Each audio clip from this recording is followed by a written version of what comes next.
जम्मू कश्मीर की पूर्व मुख्यमंत्री और पीडीपी प्रमुख महबूबा मुफ्ती को एक बार फिर चर्चा का विषय बना लिया गया है।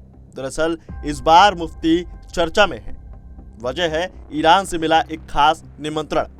दरअसल महबूबा मुफ्ती को ईरान के पूर्व सर्वोच्च नेता अयातुल्लाह अली खामेनी के राजकीय अंतिम संस्कार में शामिल होने के लिए एक आधिकारिक निमंत्रण भेजा गया है, जिसे उन्होंने स्वीकार भी कर लिया। वहीं जानकारी के मुताबिक ईरान के सर्वोच्च नेता के कार्यालय के अंतर्राष्ट्रीय संबंध विभाग के निदेशक मोहसिन कुम्मी ने महबूबा मुफ्ती को औपचारिक निमंत्रण भेजा है। इस पत्र में उन्हें भारत की ओर से एक विशिष्ट अतिथि के रूप में तेहरान आने का अनुरोध किया गया है। अंतिम संस्कार और श्रद्धांजलि कार्यक्रम में 3 से 6 जुलाई तक आयोजित किया जाएगा।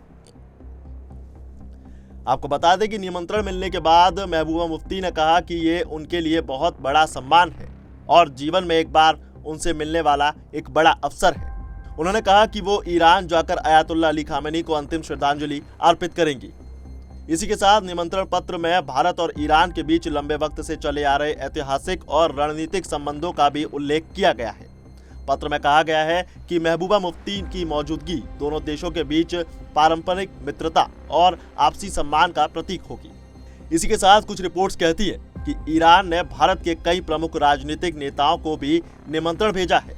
इनमें विभिन्न दलों के नेता शामिल हैं। हालांकि भारत सरकार की ओर से आधिकारिक प्रतिनिधित्व को लेकर अंतिम निर्णय अलग प्रक्रिया के तहत लिया जाएगा। वहीं महबूबा मुफ्ती का ये दौरा राजनीतिक और कूटनीतिक दोनों दृष्टि से चर्चा का विषय बन गया है।